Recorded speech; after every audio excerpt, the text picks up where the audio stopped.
സങ്കീർത്തനം 58:11.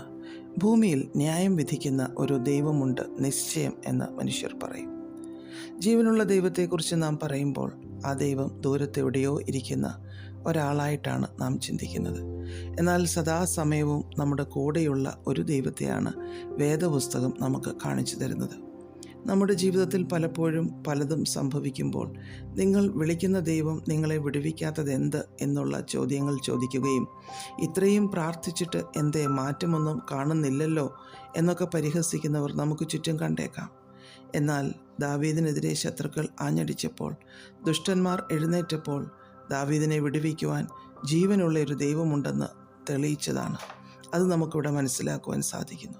നമ്മുടെ ജീവിതത്തിലും യേശുവിൻ്റെ ശക്തിയും മഹത്വവും നമ്മുടെ പ്രാർത്ഥനാ വിഷയങ്ങളുടെ മേൽ വെളിപ്പെടുത്തുക തന്നെ ചെയ്യും. അപ്പോൾ നമ്മെ പരിഹാസത്തോടെ നോക്കിയവർ പറയുവാനിടയാകും, ഭൂമിയിൽ ന്യായം വിധിക്കുന്ന ഒരു ദൈവം ഉണ്ട് എന്ന്.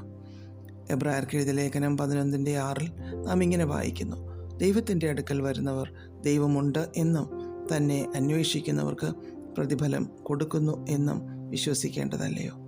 ഒരു ദൈവപൈതലിൻ്റെ ജീവിതത്തിൽ വിശ്വാസത്തോടെ ദൈവസന്നിധിയിൽ പ്രാർത്ഥിക്കുകയും സമർപ്പിക്കുകയും ചെയ്യുന്ന കാര്യങ്ങൾക്ക് തീർച്ചയായും പ്രതിഫലവും മറുപടിയുമുണ്ട്. യിരെമ്യാ പ്രവാചകൻ 29:13 ഇങ്ങനെ എഴുതിയിരിക്കുന്നു: നിങ്ങൾ എന്നെ പൂർണ്ണ ഹൃദയത്തോടെ അന്വേഷിക്കുമ്പോൾ കണ്ടെത്തുമെന്ന്. അങ്ങനെ കണ്ടെത്തുമ്പോൾ നമ്മുടെ ജീവിതം തന്നെ മാറി മറിയപ്പെടുന്നു. ലോകം കാണത്തക്ക രീതിയിൽ ദൈവത്തിൻ്റെ ശക്തി, മഹിമ ദൈവം വെളിപ്പെടുത്തുന്നു നമ്മിൽ കൂടി. അതുകൊണ്ട് കണ്ണുനീരോടെ നാം വിതയ്ക്കുന്നതിനെല്ലാം ആർപ്പോടുകൂടിയുള്ള ഒരു കൊയ്ത്തുണ്ട്. ആ സീസണിൽ നാം ഒരു അത്ഭുത വിഷയമായി മാറും. ലോകം പറയും, ഈ ഭൂമിയിൽ ന്യായം കാത്തുപാലിക്കുന്ന ഒരു ദൈവമുണ്ട്, കണ്ണുനീരിന് മറുപടി കൊടുക്കുന്ന ഒരു ദൈവമുണ്ട് എന്ന്. അതുകൊണ്ട് ഒരിടത്തും ഒന്നിലും പതറാതെ നമുക്ക് ദൈവമുഖത്തേക്ക് മാത്രം നോക്കാം.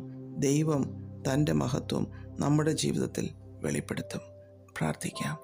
പ്രിയ പിതാവേ, അങ്ങയുടെ മഹത്വം ഞങ്ങളുടെ ജീവിതത്തിൽ കൂടി പ്രതിഫലിപ്പിക്കണമേ. യേശു ക്രിസ്തുവിൻ്റെ നാമത്തിൽ ആമേൻ. God bless us all.